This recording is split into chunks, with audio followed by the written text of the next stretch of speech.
করলেন, ইসলামী শাসনতন্ত্র কায়েম করার আল্লাহ পাক অনুমতি দেননি, বা সেখানে তিনি রসুল করতে পারেন, আল্লাহর অনুমতি ব্যতীত করা যাবে না। এই জন্য আমাদের মেয়ে পুরুষের কাজের ভাগ সেকশন আল্লাহ নিজেই করে দিয়েছেন।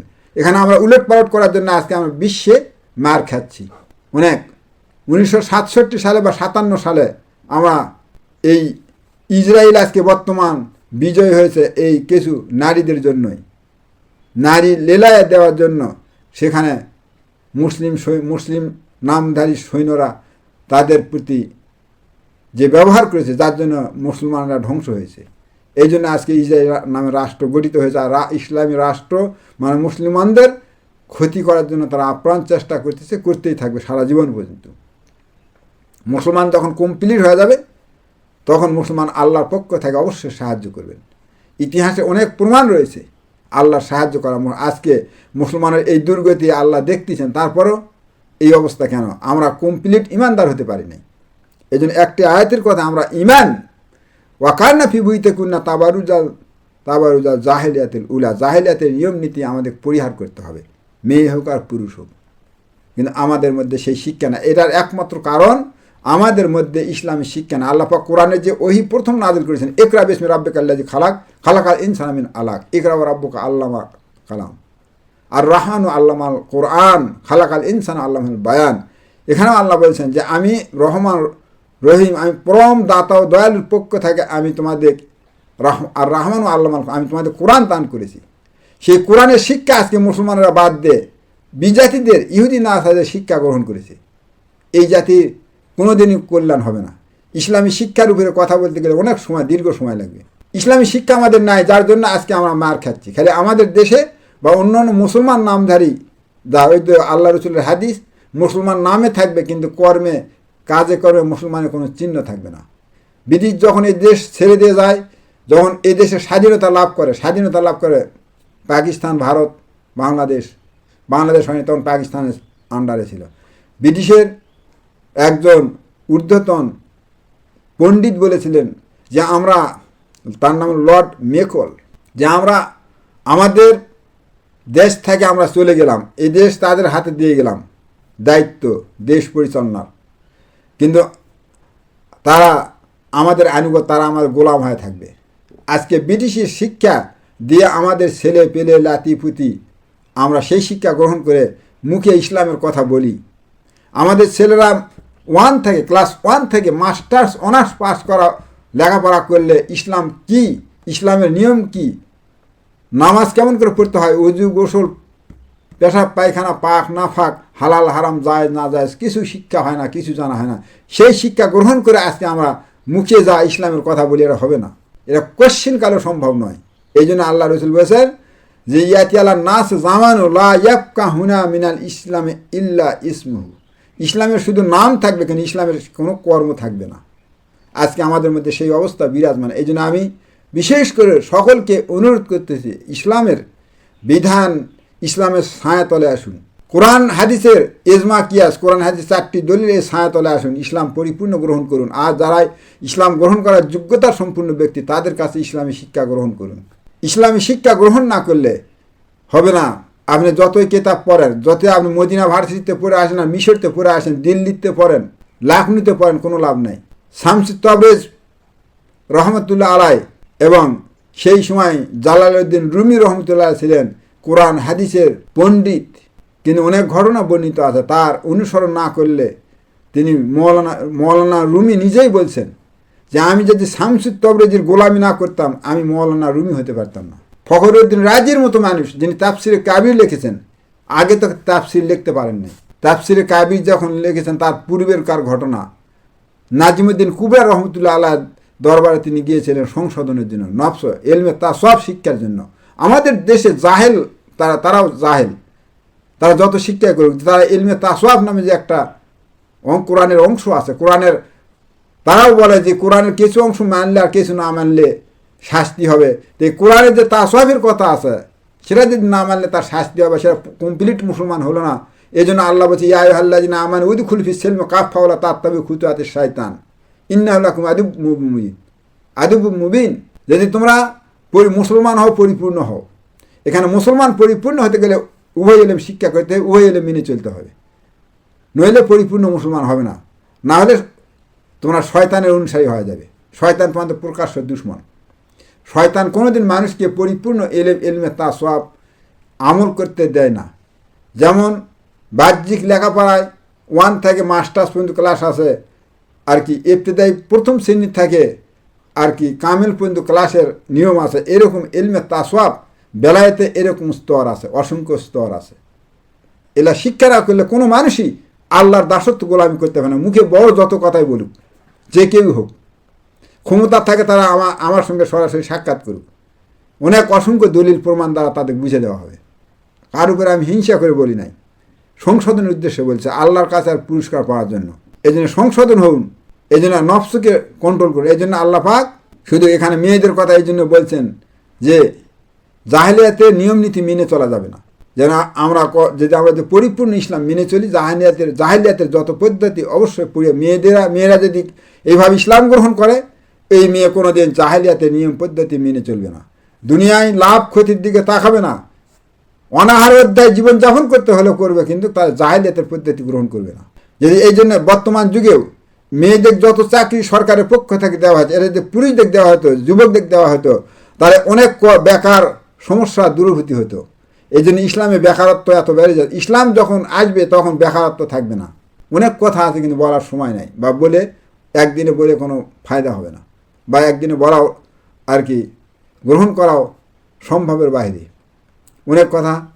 এই জন্য আল্লাহ পাক এখানে মেয়েদের পর্দার কথা, পর্দার একটা, আর পর্দা করা এরা রসুল করিম সাল্লাল্লাহু আলাইহি সাল্লামের স্ত্রীদের উম্মাহাতুল মুমিনিনদের লক্ষ্য করে তাদের সম্বোধন করে কোরআনে আয়াত নাযিল হয়েছে।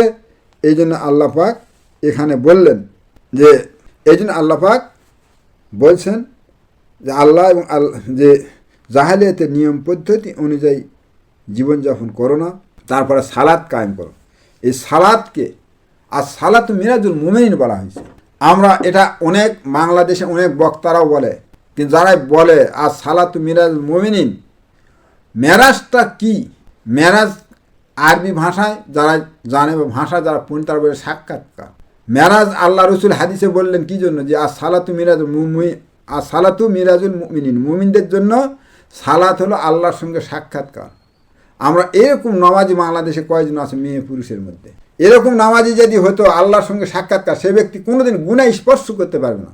আমাদের ইমাম তরিকতের মুজাদ্দিদ আলফিস্তানী রহমতুল্লাহ আলাইহি আল্লাহ রসুলের একটি সুন্নত আর কি ভুলে গিয়েছেন, ভুল করে তিনি আমল করে করেন নাই, এই জন্য তার সমস্ত কিছু বন্ধ হয়েছিল, তরিকত হকিকত সব বন্ধ হয়ে গিয়েছিল। আবার তিনি অনেক কাঁদাকাটি করার পর আল্লাহ পাক তাকে সেটা ফেরত দিয়েছেন তওবা করার পর। আর আমরা বলি যারা আজকে যারা বাংলাদেশে অসংখ্য ইসলামী দল আছে, আমি কারো নাম ধরে বলতেছি না, সংসদ নির্দেশ, তারাই অনেক তাদের কর্মী বাহিনী, তাদের নেতার মধ্যে অনেক ইসলামের বহির্ভূত কাজ হয়, অনেক শরীয়তের বিধিবিধান তারা পালন করে না। তারা কিভাবে ইসলামের নেতৃত্ব দেয় আর কীভাবে তাদের অনুসরণ করে, এই জন্য আজকে এই দুরবস্থা। এই জন্যে ইসলামকে পরিপূর্ণ মেনে চলতে গেলে আর কি আর সালাতু মিরাজুল মুমিনিন শিক্ষা করতে গেলে কোরআন শরীফের সূরা আল্লাযিনা গাউফি মুরিদুন, মুমিনের সফলতা দ্বারাই সমস্ত প্রকার অনিসলামী কার্যকলাপ কথাবার্তা পরিহার করেছে। তারাই গাউবিন শব্দগত যত ইসলামের বহির্ভূত কাজ। আরেকটি হাদিস এই আয়াতে প্রেক্ষাপটে বলা যায়, রাসূল বলছেন আল ইসলামু হুসন মারু ইয়ানিহি, ইসলামকে সে সৌজন্য করলো, ইসলামের যে সৌন্দর্য বৃদ্ধি করলো যে ব্যক্তি, অপ্রয়োজনীয় ইসলামের বহির্ভূত যাবতীয় কথাবার্তাকে পরিহার করলো সে ব্যক্তি ইসলামের সৌজন্য বৃদ্ধি করলো। আমরা খালি বাংলাদেশে ইসলামী দল ইসলামের কথা বলি নাকি? খালি দলে মুখে ইসলামের দলের কথা বললেই হবে? অপ্রয়োজনীয় যত কথাবার্তার কাজবাজ পরিহার করতে হবে। এই জন্য এখানে আর সালাতুল মুমিন আর সালাতুল মিরাজুল মুমিন এর ব্যাখ্যা আমি অল্প সময়ে দেওয়াও সম্ভব নয়, এরা শুধু মুখে বলেও বুঝানোর নয়। এই জন্য বিশেষ অনুরোধ করতেছি, যারা এই কথাগুলি যারা শুনবে তারা যেন তরিকত তাসওয়াবপন্থী লোকের অনুসরণ করেন, যারা উভয় ইলমের পারদর্শী ব্যক্তি তাদের শরণাপন্ন হন। এটা তার বিশেষ আকুল আবেদন। কোরআন শরীফে অনেক আয়াত আছে, সূরা আহজাফে আছে, সূরা তওবায় আছে, আর বিস্তারিত কথা সূরা ৬ষ্ঠ পারার মধ্যে বর্ণিত আছে, সূরা আনামের মধ্যেও আছে। কোরআন শরীফে বহু জায়গায় বর্ণিত আছে যে ইয়া আইয়ুহাল্লাযিনা আমানুত্তাকুল্লাহ ওয়াবতাগু ইলাইহি ওয়াসিলাতা জাহাদু বিসাবিলিল্লাহ লাআল্লাকুম তুরহামুন। এই আয়াতের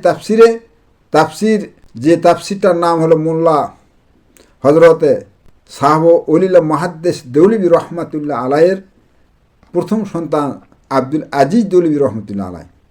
তাদের পশম সমান এলেম এখন সারা পৃথিবীর ব্যক্তিদের নাই। তিনি তাফসিরে আজিজিতে লিখেছেন যে এই আয়াতের তাফসিরে যে তরিকতপন্থী শায়েখদের অনুসরণ করা সাধারণ ব্যক্তিদের জন্য ফরজে আইন, শরীয়তের ইমাম এবং তরিকতের শায়েখ।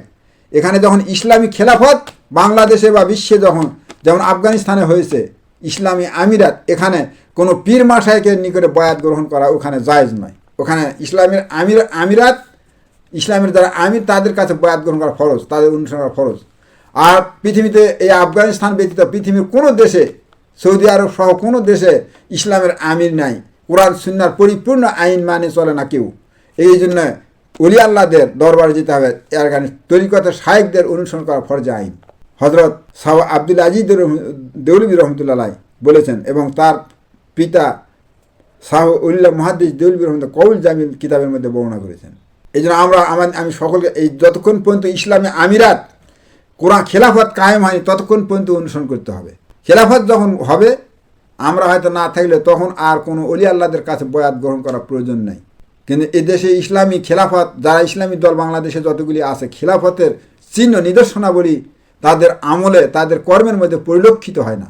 এই জন্য আল্লাহ পাক এখানে বলছেন যে সালাতু মিরাজুল মুমিনিন, এই কথা শুধু বললে হবে না, আল্লাহ রসুল বলেছেন, কিন্তু সেই যোগ্যতা, সেই শিক্ষা অর্জন করতে হবে। এখানে এই আয়াতে বলা হলো, এখানে সূরা মায়েদায় 35 নম্বর আয়াতে, যে তোমরা যে ঈমান আনো এবং আল্লাহকে ভয় করো, তাহলে তোমাদের ওয়াবতাগু ইলাইহি ওয়াসিলাতা।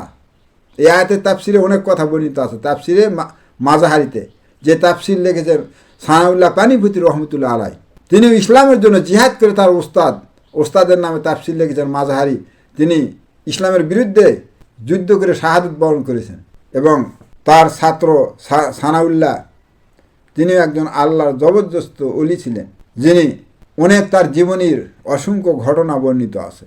তিনি মদিনা শরীফে যখন গিয়েছিলেন রিয়াজুল জান্নায়, তখন বেহেশতের ঘ্রাণ পেয়েছেন, এই কথা তিনি বলেছিলেন হজরত সানাউল্লাহ পানিপতি রহমতুল্লাহ আলাই।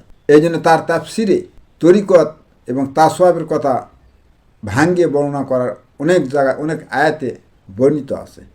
এই জন্য আজকে আমি আমার এই কথাগুলি যারা শুনবে তাদের প্রতি অনুরোধ রইল, আপনারা তাফসিরে মাজাহারি ক্রয় করে পড়বেন, যেটা ইসলামী ফাউন্ডেশন থেকে দুটি তাফসির 2 প্রকার লিখেছেন। তার একজন অনুসারী সানাউল্লাহ পানিপতি রহমতুল্লাহ আল্লাহ স্থলাভিষিক্ত, তার খলিফা এইভাবে মামুনুল হক লিখেছেন বাংলা তাফসির, এবং ইসলামী ফাউন্ডেশন থেকে যা আরবির থেকে বাংলা করেছেন। এই যে কোনো একটি পড়লেই তার কোরআন শরীফে তাসওয়াফের কথা কতটুকু আছে আর কতটুকু জানা লাগবে সেই কথাগুলি বিস্তারিত বর্ণনা আছে। এই জন্যে যে আল্লাহকে পাওয়ার পথ অনুসন্ধান করতে হবে। ওয়াবতাগু ইলাইহি ওয়াসিলাতা, ওসিলা শব্দের অর্থ সর্বোচ্চ মর্যাদা। অনেক ব্যাখ্যা আছে, বলার সময় নাই। যে ওসিলা ধরতে, ওসিলা মানে এখানে কোরআন হাদিস মাধ্যম, বাংলা বলা হয় মাধ্যম, কোরআন হাদিসের মাধ্যমে আল্লাহর নিকটে মর্যাদা লাভ করা। আর কোরআন হাদিস বুঝতে গেলে ওস্তাদ ধরতে হবে। ওস্তাদ যেমন আমাদের ছেলেমেয়েরা মাস্টার্স পাস করেছে, অনার্স পাস করেছে, ইঞ্জিনিয়ার হয়েছে, অবশ্যই তিনি সেখানে লেখাপড়া করে তার ওস্তাদের মাধ্যমে শিক্ষা গ্রহণ করেছেন, প্র্যাকটিক্যাল এবং থিওরিক্যাল উভয়ই। ওই রকম শরীয়তের এলেম কোরআন হাদিস পড়লেই হবে না, প্র্যাকটিক্যাল গ্রহণ করতে হবে। এরকম শায়েখের দরবারে যারা কোরআন এবং হাদিস ইজমা কিয়া সব এলেমের পারদর্শী অর্জন করেছেন তাদের কাছে যেতে হবে। ওয়াবতাগু ইলাইহি ওয়াসিলাতা জাহাদু বিসাবিলিল্লাহ, এবং আল্লাহর রাস্তায় সংগ্রাম করতে হবে। এখানে জাহাদু বিসাবিলিল্লাহ, ইসলামের দুশমনদের সঙ্গে যুদ্ধ করা যেমন ফরজ, ইসলামকে যারা ক্ষতি করে, ধ্বংস করতে চায় তাদের বিরুদ্ধে, এবং এরকম নফস শয়তান আমাদের ভিতরে আছে, এই নফস শয়তানকে পরাভূত করারও বিধান রয়েছে। এ বিষয়ে রাসূল করিম সাল্লাল্লাহু আলাইহি ওয়াসাল্লাম তবুকের যুদ্ধের থেকে ফেরত আসতে হাদিস বর্ণিত আছে। রাসূল করিম সাল্লাল্লাহু আলাইহি ওয়াসাল্লাম বললেন, সাহাবীদের বললেন, রাজানা ইলা জিহাদে আসকার ইলা জিহাদে আকবার। হ্যাঁ আমার সাহাবীরা, আমরা ছোট জিহাদ থেকে ফেরত আসলাম বড় জিহাদের দিকে। সাহাবীরা কিলা ইয়া রাসূলুল্লাহ মা জিহাদুল আকবার, আল্লাহ রসুলের সাহাবিরা আমাদের মতো বোকা নয়, অনেক জ্ঞানের অধিকারী। সাহাবিদের মতো জ্ঞান না থাকলে, রসুলের সাহায্য গ্রহণ না করলে, তারা যদি ইসলামের সব কিছু বিষয় জানে বুঝে আমল না করতেন, যা না জানতেন, তাহলে আমরা ইসলাম পেতাম না। তাই সাহাবিরা বলে, হুজুর কিলা ইয়া রাসূলুল্লাহ মা জিহাদে আকবর, জিহাদে আকবর কি? আল্লাহ রসুল বললেন যে জিহাদে আকবর হাসে আসাদ জিহাদ, জিহাদুল হাওয়া। তোমার প্রবৃত্তিকে, নফসকে, দেলকে নফস জিহাদ করে, তোমার ভিতরে যে নফস আছে, শয়তানের আড্ডা, এই শয়তানকে তাড়ানোর জন্যই জিহাদ করতে হবে। শয়তান তোমার অন্তরের ভিতরে কোনো সময় ওয়াসওয়াসা না দিতে পারে, না বুঝতে পারে। এ হলো জিহাদে আকবর, এ হলো সবচেয়ে বড় জিহাদ। তাহলে ছোট জিহাদ ইসলামের দুশ্মনদের সঙ্গে অস্ত্র শস্ত্র, তীর তরবারি, গুলি, বুলেট, বোমা, ক্ষেপণাস্ত্র, বিভিন্ন আধুনিক যুগে এত কষ্ট করে যুদ্ধ করে মৃত্যুবরণ করা বা শাহাদাত বরণ করার চেয়েও বড় মর্যাদা সম্পন্ন নফসের সঙ্গে জিহাদ করে বিজয় লাভ করা। নফসের সঙ্গে যে বিজয় না লাভ করা যায় তাহলে সম্ভব নয়। এই জন্যে আসাদুল জিহাদ, জিহাদুল হাওয়া। আর শায়তানু জাসিমু আলা কালবে ইবনে বানি আদম ফায়জা জাকার আল্লাহ খানাসা ওয়াইজা গাফালা ওয়াসাসা। যখন মানুষ আল্লাহর আনুগত্য করে, আল্লাহর জিকির করে, আল্লাহ স্মরণ করে, এই আয়াতের মধ্যে আজ কিন্তু সময় নেই এতখানি বলা, তখন শয়তান তার থেকে ভাগে যায়। যখন মানুষ আল্লাহর হুকুম পালন করে, নিষেধ বর্জন করে, শয়তান তার ভিতরে আসতে পারে না। আর যখনই মানুষ আল্লাহর হুকুম অবাধ্য হয়ে যায়, শয়তান তার উপরে আসে, সোয়ার হয়ে যায়। এই কথা আল্লাহ পাকে রসুল বলেছেন। এই জন্য আমাদের সতর্কতা অবলম্বন করতে হবে। এই জন্য এখানে সালাতের কথা, আকিম সালাত আয়তনের জাকাত, জাকাতের, জাকাত মানে এখানে অর্থর জাকাত এবং জানের জাকাত। এই জীবনকে আল্লাহর রাস্তায় উৎসর্গ করে দেওয়া, জানের জাকাত। এই আপনার জীবন আল্লাহ দিয়েছেন, এই জীবনটা আল্লাহর হুকুমের বাইরে ব্যবহার করতে পারবেন না। আপনার হাত পা অঙ্গ প্রত্যঙ্গ প্রত্যেকটা জিনিস আল্লাহর দেওয়া, সব হিসাব দিতে হবে আল্লাহর দরবারে। এই জন্য আল্লাহ পাক অনেক কথা বলছেন, এই বিষয়ে কথা আছে অনেক। এই জন্য আমি সংক্ষিপ্ত কথা, হয়তো এই পরবর্তী কথাগুলি এখান থেকে শুরু করে আবার শেষ করব। আসসালামু আলাইকুম রহমতুল্লাহ বারকাতুহু।